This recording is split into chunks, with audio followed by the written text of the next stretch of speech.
I have been criticized as being a tool of Qatar. I'm angry about what happened on October 7th in Israel and what happened in Gaza. I think in my father's first 9 months, he solved 7 or 8 wars. I'm angry about what Russia's doing in Ukraine. I'm angry about Sudan. Is he likely to run again? We'll see what happens then, but you never know. I never count him out for anything. I'm angry about the Eastern Congo. I am, however, tomorrow buying a place in Qatar. Syria's president got a rock star's reception. Hillary Clinton was on the defensive, and Tucker Carlson wants to buy Qatari real estate. And I'm doing that because I like the city. I think it's beautiful. Here is what the Doha Forum told us about the Middle East. A year after Assad's fall, Syria's interim President Ahmed al-Sharaa has still charmed the international community, particularly the United States. We have to allow Syria to define it themselves, without going in with Western expectations of saying we want a democracy in 12 months. They just have taken over command and control. They need stability first. Now, this step back from democracy promotion signals another change. Trump's MAGA movement is not just an influential force at home, but abroad. The America First doctrine was on full display at the forum. The American public doesn't have the appetite to fund everything for everyone all over the world, where we're just going to be the big dumb guy with the checkbook and we're going to cover all of the world's problems and no one else has to do their part. And every time the West steps in and says, okay, here is a kind of parliamentary dialogue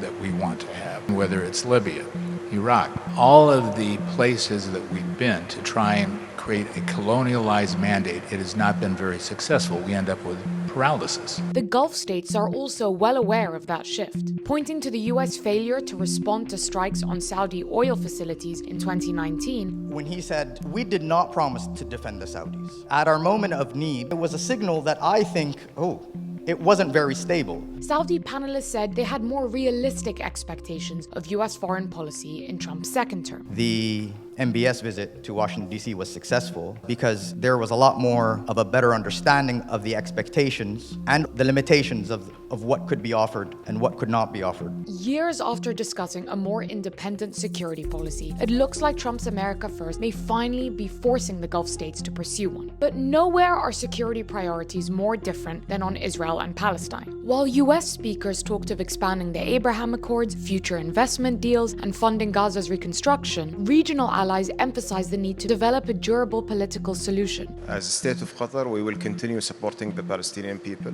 but we are not the ones who are going to write the check to rebuild what others destroy. It is very, very difficult to expect a lot from the region when it comes to the reconstruction of Gaza with an uncredible pathway. With a range of views on display during the Doha Forum this weekend, traditional US foreign policy towards the region is very quickly losing legitimacy. If Americans are shifting in their views about Israel, that is based on some information that they're getting not just from social media, but also from very reputable journalists operating in the region. Why is that not accurate?